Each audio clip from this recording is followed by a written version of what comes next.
Welcome to the part 2 of a 6-part series on understanding the science of exposure in photography. In this video, you will learn all about aperture. If you haven't, then watch the part 1 of this series by clicking here. I will also link it in the description below. This will make sense and you will follow the course systematically. Just a recap, there are 4 factors which decides exposure, and in first part of the series, we discussed about the first factor, that is light level in the scene. In this part 2 video, you will learn about the second factor, and that is aperture.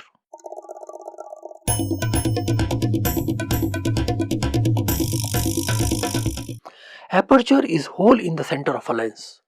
Its primary function is to allow entry of light into the camera through the lens. Aperture size can be increased or decreased from the lens or from the camera. Naturally, if the size of aperture is bigger, it will allow more light to enter, and if the size is small, then less light would be allowed to enter the camera. Size of aperture is designated by f number or f-stop. The formula to calculate the f number is focal length upon effective aperture diameter. For example, if the focal length of the lens is 100 mm and the aperture diameter is 25 mm, then f number will be 4. For the same focal length, if the diameter is 12.5 mm, the f number will be 8. With same 100 mm focal length, if the diameter is 6.25 mm, then the f number will become 16. So you can see with this calculation that as aperture diameter decreases, the f number increases. That means f4 is a bigger diameter as compared to f8 or f16 and will allow more light to enter. But remember, f number is an imaginary number and not an absolute number. What I am saying will become more clear with this example. We saw in this video a little while before how the f number is calculated. We also understood that f4 is a 25 mm diameter on a 100 mm focal length lens. But if the focal length is 200 mm, then this same 25 mm aperture opening will be an aperture size of f8. If the f number has to be 4, then the aperture diameter must be 50 mm. Similarly, if the diameter is 25 mm for a 400 mm focal length, then the f number would be 16. So with this we understood that f number does not mean an aperture diameter. Diameter can be same for the different f number, and other way around, for the same f number, diameter can be different.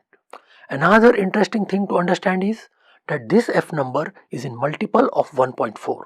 If you multiply 2.8 with 1.4, you get 3.92, which is rounded off to 4.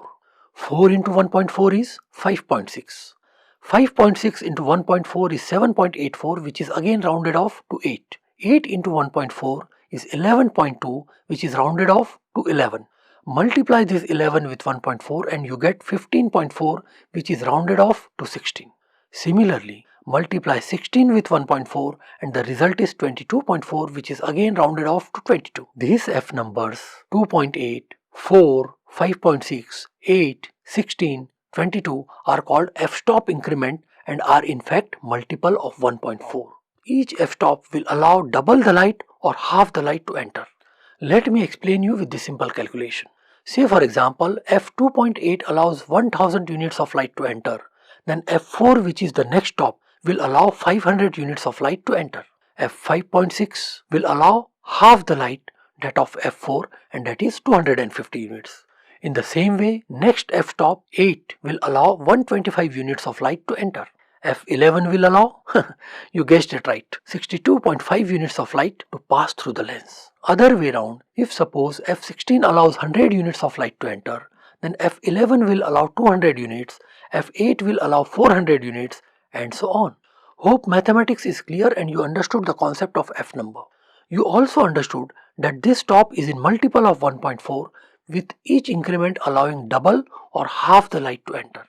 In addition to the primary role of allowing the light entry, aperture also decides one more important factor, that is depth of field or zone of sharpness. I have a full video on depth of field and factors affecting it. Please watch it by following the link given in the description. See you next weekend with part 3 of this crash course, wherein we will discuss about shutter and its role in deciding the light entry. And did I make an appeal to subscribe? Please do so if you haven't already subscribed.